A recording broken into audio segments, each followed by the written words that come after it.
నూతన సంవత్సర శుభాకాంక్షలు తెలుపుతూ మన ఒంగోలు పట్టణంలో లాయర్పేట సన్నిధి యందు చిట్టి ఆంజనేయ స్వామి సాక్షాత్తు పరబ్రహ్మస్వరూపుడు ఆంజనేయుడు, అఖిలాండ కోటి బ్రహ్మాండ నాయకుడు, శ్రీరామచంద్రమూర్తికి దాసుడు ఎలా ఉండాలి నిరూపించినటువంటి వాడు మహానుభావుడు ఆంజనేయుడు. ఆ స్వామివారి సన్నిధి యందు ఉగాది సంవత్సర పంచాంగ శ్రవణం మనం చెప్పుకోబోతున్నాం. ఈ పంచాంగ శ్రవణమునకు ముందు మనం ఆంజనేయ స్వామి వారి సన్నిధి యందు చెప్పుకుంటున్నాం కాబట్టి 2 నిమిషాలు సుందరకాండ పారాయణం చేసి బిగించేస్తాను.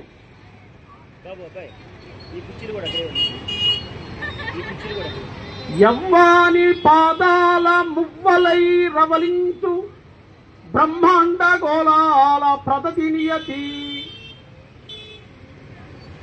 యవ్వాని గణకుక్షి ఇహపర విద్యలకు అక్షరాన్నవమైన అమృత కలసి, యవ్వాని శుభముఖంబు కృతి సర్వపర్వమై భారత భారతీ భాగ్యమయ్యే, యవ్వాని దంతంబు ఏకార్ణ మంత్రమై ఓంకార రూపమై ఉర్వి నిండే, అతడు కవులకు కవి అయిన అమృతమూర్తి ప్రథమ పూజల నందడి ప్రతిత కీర్తి, విఘ్ననాయకుడు అతడు నిర్విఘ్న రీతి జగతి ప్రోచుట సకల వాంఛా ప్రదాత. వినాయకుడు పుట్టిన వెంటనే మన భరతమాత చలించిపోయిందిట. దరిద్రంగా ఉన్న ప్రతి ఇల్లు కూడా భాగ్యమైపోయిందిట. గణేశుడు పుట్టంగానే, వినాయకుడు పుట్టంగానే ప్రతి ఇల్లు కూడా సిరి సంపదలతో నిండిపోయిందిట. ఎక్కడ చూసినా కూడా ధనరాశులు ధాన్యరాశులేట ఆ మహానుభావుడు పుట్టిన వెంటనే. రామాయ రామభద్రాయ రామచంద్రాయ వేదసే, రఘునాథాయ నాథాయ సీతాయ పతయే నమః, పూజంతం రామ రామేతి మధురం మధురాక్షరం ఆరుహ్య కవితా శాఖ వందే వాల్మీకి కోకిలం. రాజు అంటే ఎట్లా ఉండాలో నిరూపించినటువంటి మహానుభావుడు శ్రీరామచంద్రమూర్తి. అది త్రేతాయుగంలో రాజుగా ఉండవలసినటువంటి నీతులు ధర్మము ఏమిటి చూపించినటువంటి వాడు ఎవరయ్యా అంటే రామచంద్రమూర్తి ఒక్కడే. ధర్మము అంటే రాముడు, ధర్మస్వరూపము రాముడు. ఏది చెప్తే అది ధర్మము, ఎట్లా నడిస్తే అది ధర్మం. అది శ్రీరామచంద్రుడు మనకు ఆయన చేసి మీరు నడవండిరా అని చూపించాడు మనకి. అలాగే కాశీలో, కాశీ శివక్షేత్రం అనుకుంటాం మనం, కానీ అక్కడ రామనామ తారక మంత్రం ఎప్పుడు కూడా సాక్షాత్ పరమశివుడే ఉపదేశిస్తుంటాట.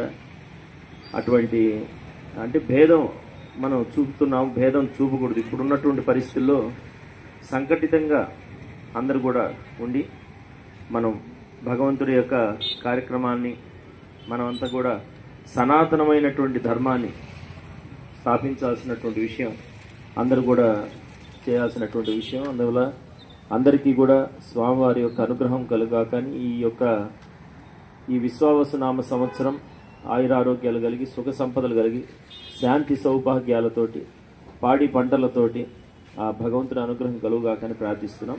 రేపు 6వ తేదీ రామచంద్ర భగవానుడు ఆవిర్భవించినటువంటి రోజు. ఇదంతా వసంత నవరాత్రులు అంటారు. 9 రోజులు చాలా వైభవమైనటువంటి ఈ యొక్క రోజులు ఇవి. కాబట్టి ఈ రోజులన్నీ కూడా అందరూ భగవన్నామాన్ని స్మరిస్తూ ఆ స్వామి యొక్క అనుగ్రహాన్ని పాత్రలు అవుతారని ప్రార్థిస్తూ వారికి చాలా చక్కగా ఇప్పటిదాకా ఓపికగా సేపు ఈ కార్యక్రమాన్ని నిర్వహించి నిన్నటి దాకా కూడా మేము ఈ కార్యక్రమాన్ని అనుకోలేదు. రాత్రి వారితోటి అనటం వెంటనే వారు సమ్మతించి చేయటం.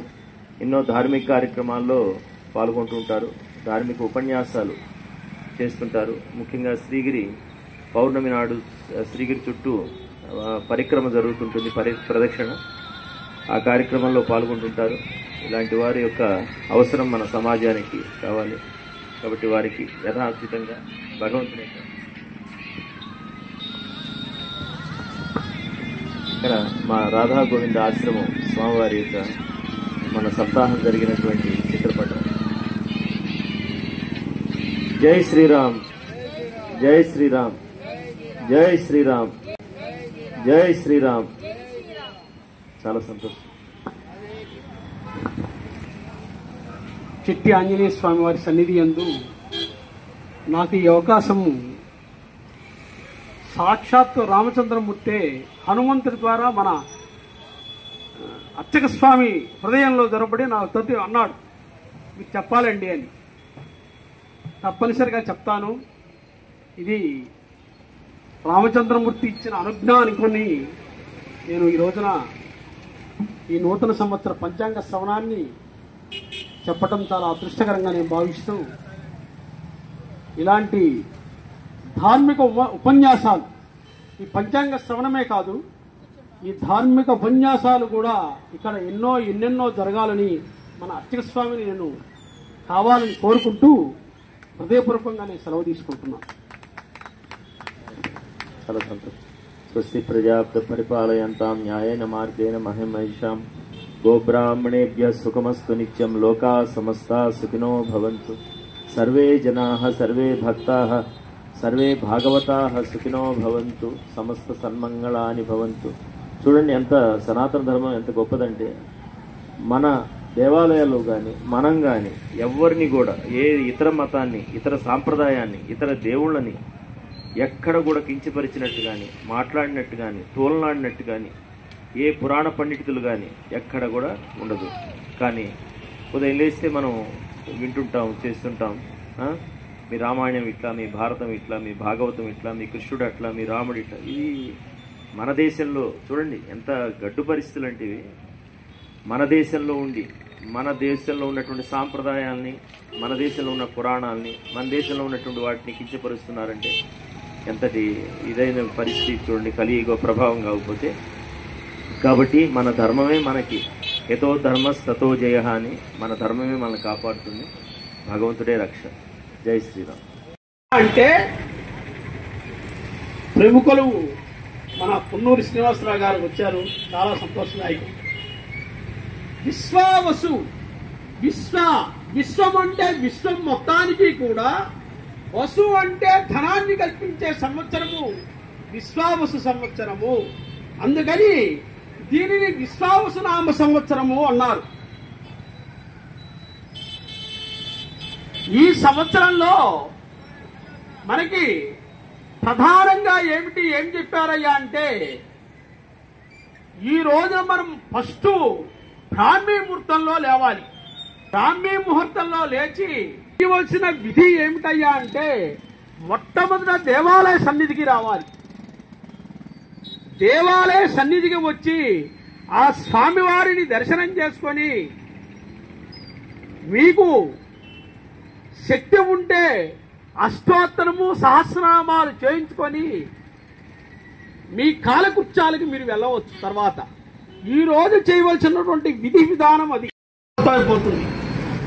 నువ్వు మొట్టమొదట దేవాలయ సన్నిధికి వచ్చావు అంటే ఈ సంవత్సరం మొత్తం కూడా దేవాలయానికి వస్తూనే ఉంటావు.